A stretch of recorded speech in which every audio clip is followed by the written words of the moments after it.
Have you ever been mining and heard this sound? Did you know it is a dark secret?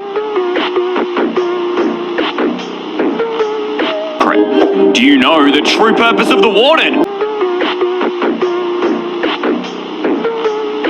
Or that the Endermen were once players? Today we're testing Minecraft's scariest myths. And to start, has Mojang been lying to us about blood rain since 2012? To find out, we've gone back in time to version 1.4.2. Now, this update was released on October 24th, 2012, alongside Halloween, and they named it the Pretty Scary Update, which sounds pretty suspicious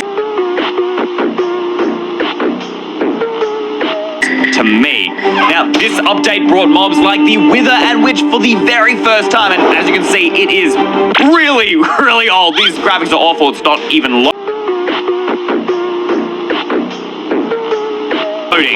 But allegedly, they also added blood rain.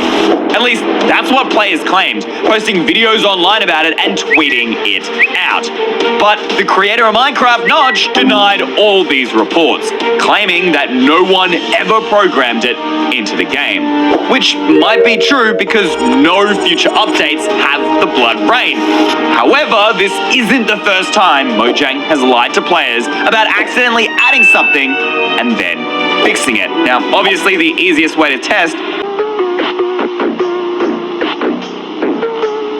is just by making it rain, and luckily this update commands were also added, so let's have a go. Okay, here goes nothing, guys. Get ready. That looks red. That looks red.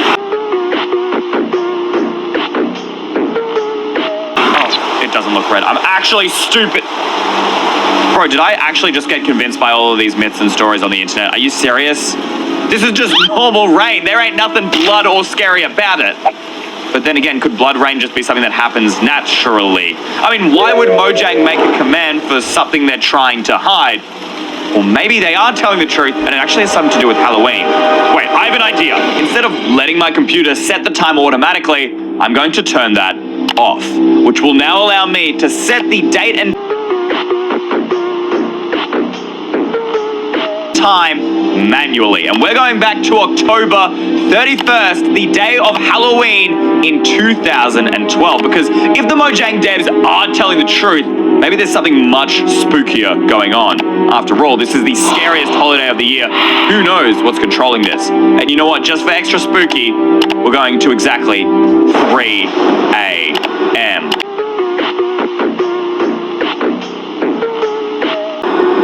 All right, my computer's time has been changed. Great! Literally the only thing that changed was it stopped raining, which is useless to us since we're actually looking for rain. Now, we used a command last time, but this time I want it to spawn naturally and see if that makes a difference.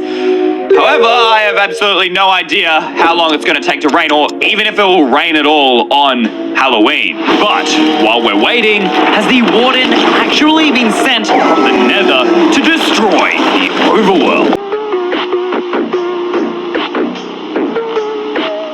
To test this theory, I need to see just how dedicated the warden is to coming back to the overworld. So if we head to the Nether and spawn in a warden, I mean, if it wants to destroy the overworld, it should run straight back there. I mean, that's its mission. No, that's just luck. There's no way, right? That's just pure luck. Surely not. Okay, we're spawning another one. It's like it doesn't even want to be in the Nether. No matter how many I spawn, there's no way that exactly 3 of them just made a straight beeline. That has to be programmed into its code. So why doesn't it want to be in the Nether? Why does it want to destroy the overworld? Wait, hold up. I just want to check that this isn't some glitch that we're going through right now. If I spawn any other, like, vanilla mobs, let's say a cow.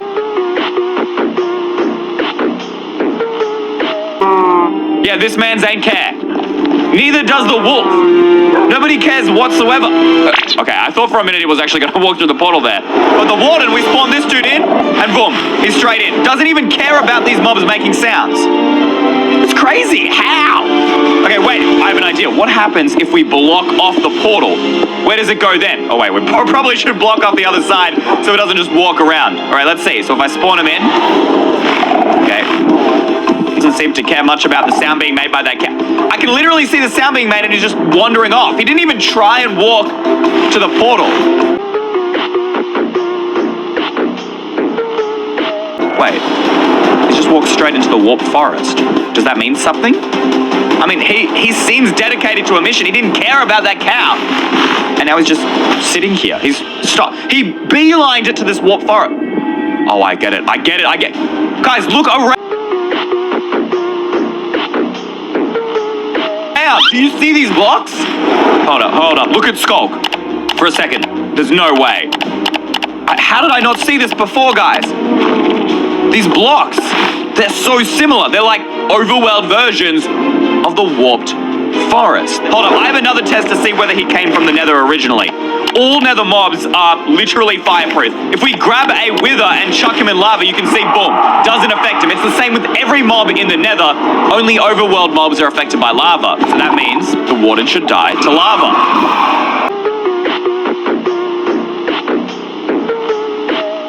No fire damage. None. Absolutely none.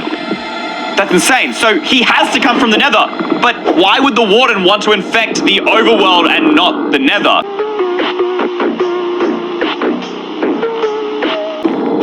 Is it because there's Skulk there and when he kills a mob it spreads the Skulk? I mean, that could be possible, or is it something else? Wait, if this myth is true, could that mean the portal in the deep dark is actually the original nether portal? Not only that, but what if the Enderman is the original Steve? Now, I know this theory sounds crazy, but it was actually proposed by a very trusted YouTuber, MatPat. But I'm gonna say I'm losing faith in him a bit because I have nothing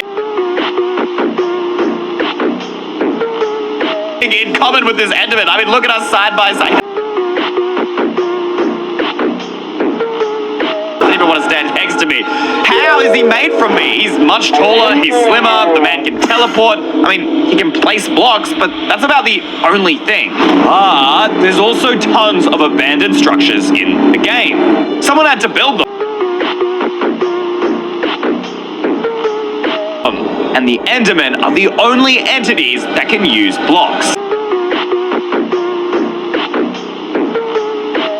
So if this theory is correct, I should just be able to chuck a ton of these blocks down and the Endermen will use them to construct another end city, which would prove that Endermen, just like Steve, can also build things. So I'm just going to give them a ton of every type of block here. We got the purple block, purple pillar, endstone bricks, and then 25% of the magenta stained glass. All right, those are the exact blocks you need, and I think that's plenty to construct another one. Just how long is it going to take? While I was waiting, I continued researching and came across this very creepy video. I found proof of ghosted Minecraft.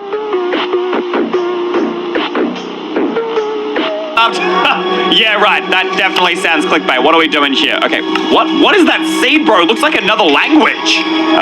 This just looks like a normal swamp biome to me. No ghost. Ooh, but he's got coordinates on, so if it's true, we should just be able to teleport there. Wait, a map. They don't spawn on witches. Did that map say help me?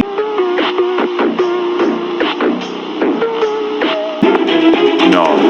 Now, this is where it gets strange. I was looking for the seed, and it turns out the seed literally translates to spirit in English, and it's written in the ancient Indian language of Sanskrit. I'll just paste those exact same symbols into Minecraft, and those look like the seed used in the video. Yeah, this spawn doesn't look scary at all. Bro, we got a shipwreck. Ooh. Ooh, I'm so scared. But then again, he did show us his coordinates, and we are nowhere near that location. All right, I've got it up on my other monitor here, so we're going to teleport straight there.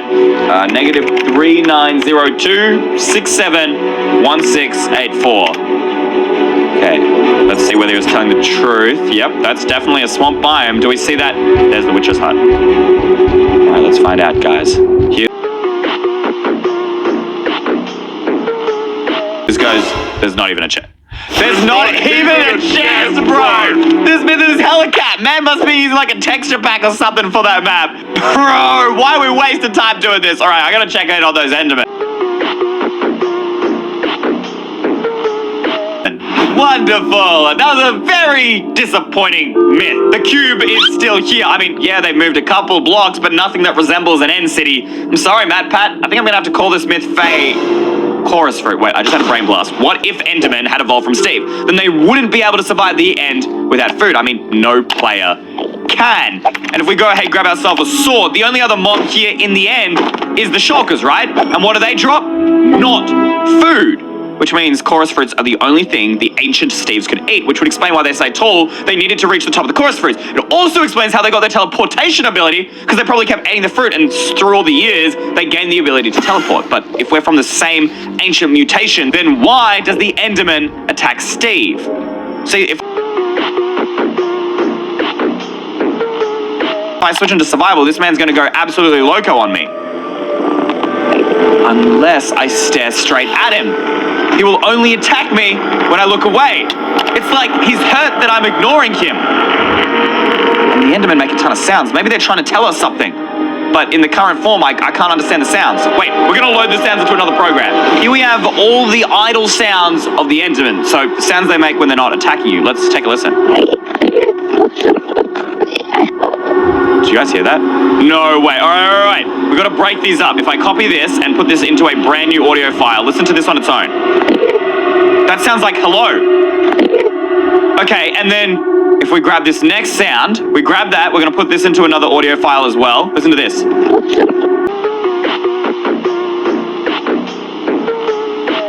That literally sounds like what's up.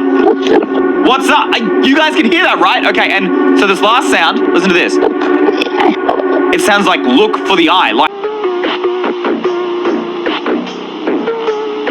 the Eye of Ender, I think. Look for the eye. You guys can hear that, right?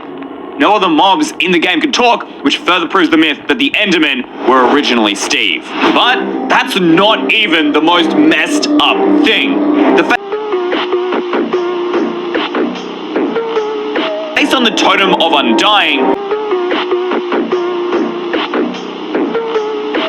might not actually be a pillager face, but actually the face of its victim.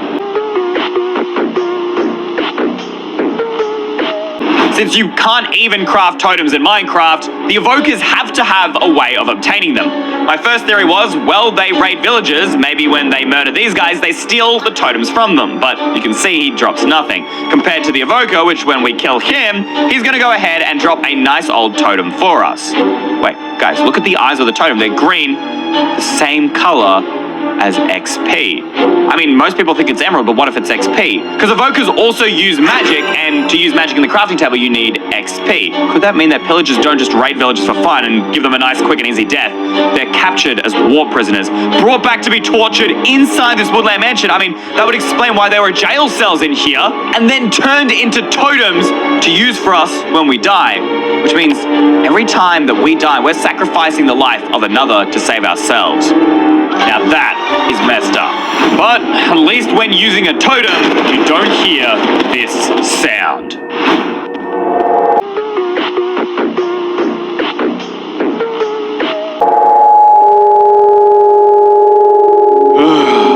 But what's causing these sounds? Reports claim it's a secret entity Mojang added to the game, but you can't actually find. Which got me thinking, there is actually a mob in the game that Mojang added, but decided to have it never spawn in naturally. You can only get it through commands. So we're switching to survival. Let's see what kind of sounds we hear.